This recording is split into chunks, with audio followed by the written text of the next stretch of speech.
ओम शांति। यज्ञ रक्षक। आज की मुरली में बाबा ने यज्ञ रक्षक पर, यज्ञ स्नेही पर बहुत जोर दिया कि तुम बच्चों को यज्ञ से कितना स्नेह होना चाहिए। बाबा ने कहा कि बाबा ने राजस्व, अश्वमेघ, अविनाशी, रुद्र, गीता, ज्ञान यज्ञ की रचना की और ये यज्ञ मम्मा बाबा का है।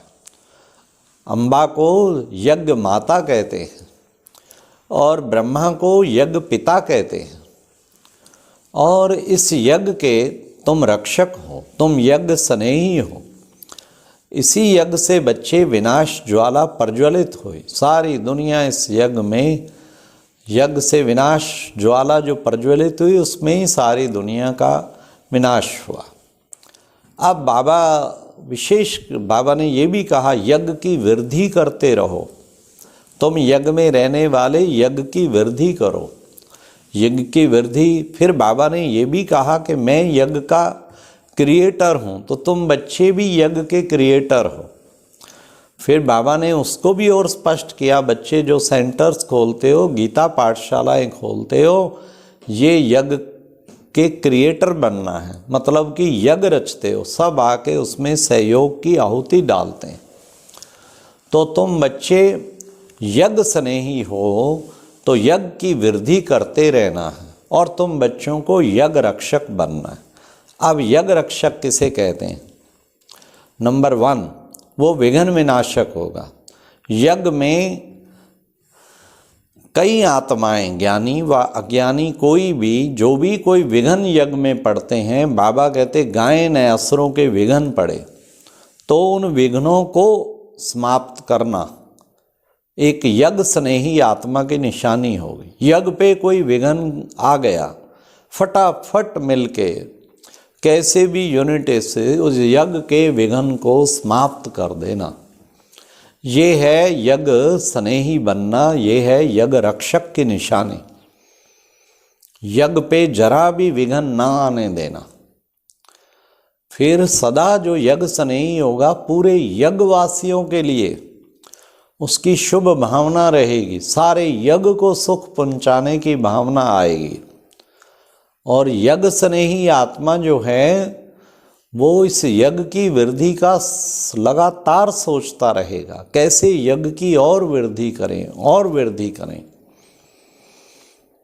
यज्ञ स्नेही आत्मा के यज्ञ के हर निवासी, हर भाई बहन से बहुत प्यार होगा।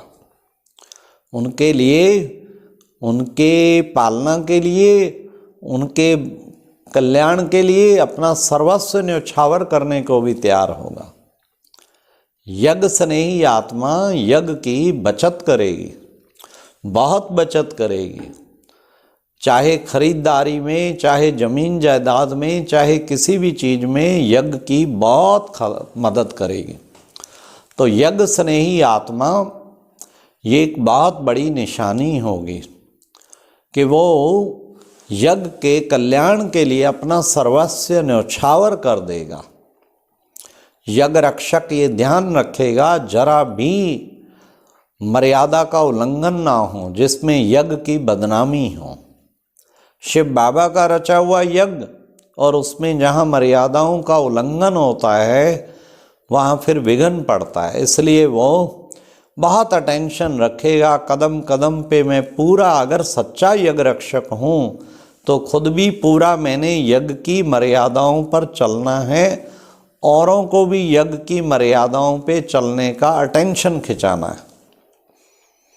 यज्ञ रक्षक कोई भी चीज़ की अगर मर्यादा की उल्लंघना हो रही होगी, जिससे बाबा की डिससर्विस हो रही होगी, वो सच सच आके वो यज्ञ निवासियों को, जो है यज्ञ के निमित्त आत्माओं को जल्दी से जल्दी अवगत कराएगा, ताकि यज्ञ की सुरक्षा की जा सके। तो ये एक विशेष यज्ञ का कल्याण का कार्य वो करेगा। तो यज्ञ निवासी, उसको विशेष लक्ष्य रहेगा कि मुझे यज्ञ में कल्याणकारी बनना है, मुझे यज्ञ की रक्षा भी करनी है और यज्ञ में जरा भी विघ्न नहीं पड़ने देना। कहीं बाबा के कार्य में चलते चलते बहुत बड़े विघ्न आ पड़ते हैं। सच्चा यज्ञ स्नेही एकदम टूट पड़ेगा उस विघ्न को हटाने के लिए, उसका कितना पुण्य मिलता है। तो यज्ञ के निवासियों पे भी भिन्न भिन्न विघ्न आ जाते हैं, उनकी भी पूरी मदद करेगा। इसी तरह अगर हम यज्ञ रक्षक हैं, ऐसा नहीं कि जो वेस्ट होता है होने दें। कहीं बाबा के यज्ञ में सेंटर में वेस्ट हो रहा है, लाइट जल रही है, पानी चल रहा है, वेस्ट जा रहा है, तो यज्ञ का नुकसान यज्ञ स्नेही आत्मा कभी सहन नहीं कर पाएगी। वो फटाफट उसको करेगी कंट्रोल कि मैंने यज्ञ का नुकसान बिल्कुल नहीं होने देना। तो इस यज्ञ की सुरक्षा को पहुंचाना, यज्ञ को बहुत ऊंचा पहुंचाना, जहाँ भी कुछ ऐसा लगे ये यज्ञ मर्यादा के खिलाफ हो रहा है उसे ठीक करना, ये यज्ञ स्नेही आत्मा की निशानी होगी। और यज्ञ स्नेही आत्मा महायज्ञ जहाँ रचा हुआ है, जो हमारा हेड क्वार्टर, उससे भी बड़ा प्यार होगा। वो समय प्रति समय उस महायज्ञ में भी आहुति डालता रहेगा। भले अपने रचे हुए यज्ञ में वहाँ तो डालेगा ही, लेकिन महायज्ञ का तो बहुत ही महत्व है ना। तो मधुबन है हमारा महायज्ञ। यज्ञ स्नेही आत्मा को यज्ञ के रचयिता शिव बाबा से पूरा प्यार होगा, और यज्ञ रचयिता के साथ साथ जो यज्ञ माता मातेश्वरी, यज्ञ पिता प्रजापिता ब्रह्मा, उनसे भी बड़ा प्यार होगा। इस तरीके से हम देखें हमारे यज्ञ की क्या मर्यादाएं हैं, उन मर्यादाओं पे हमें पूरा चलना है, कुल का नाम रोशन करना है।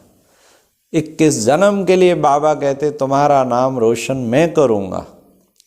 इस कुल की आन बान के लिए अपने आप को न्यौछावर कर देना, इस यज्ञ की वृद्धि के लिए हड्डी हड्डी स्वाहा कर देना। यज्ञ के भले के लिए ही जीवन है, ऐसा पक्का निर्णय करके चलना। तो ये है सब यज्ञ स्नेही आत्मा की निशानी, और हमें ऐसा ही परिपक्व बन के उस यज्ञ स्नेही बनने का दृढ़ संकल्प रखना है। यज्ञशाला में जब आहुति डालते हैं तो क्या करते हैं? स्वाहा स्वाहा। तो देखें हम क्या अंश सहित हमने स्वाहा किया है। काम विकार स्वाहा, क्रोध स्वाहा, लोभ स्वाहा, मोह स्वाहा, अहंकार स्वाहा। एक एक चीज अंश सहित हमें सब कुछ स्वाहा करना है। ये यज्ञ रक्षक के लक्षण हैं, यज्ञ स्नेही आत्मा की निशानी है। अच्छा जी, ओम शांति।